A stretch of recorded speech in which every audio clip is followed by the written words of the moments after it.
రాణి Ahilyabai Holkar 300th birth anniversary జరుగుతుంది ఈరోజు. ఈ సందర్భంగా మోడీ గారు కూడా ఇండోర్ వెళ్ళారు.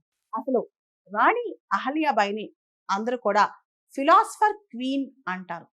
అంత గొప్ప ఆవిడ ఈవిడ. అంటే తన స్వార్థం వదిలేసి ప్రజల కోసం 28 సంవత్సరాల పాటు క్వీన్ గా పరిపాలించి చాలా మంచి పనులు చేశారు ఈవిడ అనమాట. ఆవిడ మహారాష్ట్రలో పుట్టారు. ఒక గ్రామ సర్పంచ్ కూతురు అనమాట. ఆ తర్వాత వాళ్ళ నాన్న అప్పట్లో అమ్మాయిని చదివించేవాళ్ళు కాదు. కానీ ఈవిడ తండ్రి ఈవిని చదివించారనమాట. అండ్ హోల్కర్ ప్రిన్స్కి ఇచ్చి పెళ్లి చేశారు. పెళ్ళైన తర్వాత కొద్ది సంవత్సరాల్లోనే యుద్ధంలో ఈవిడ భర్త చనిపోతారు.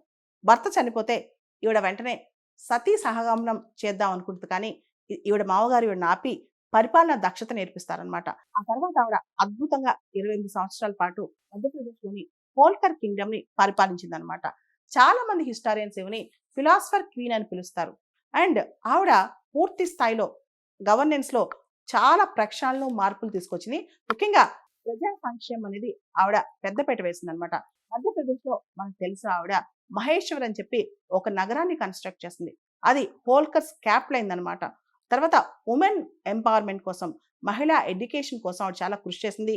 300 సంవత్సరాల క్రితమే చాలా మంది మహిళల్ని అడ్మినిస్ట్రేటివ్ పోస్ట్ లో కూడా ఆవిడ నిలబెట్టిందనమాట. మహిళల్ని ప్రోత్సహించింది.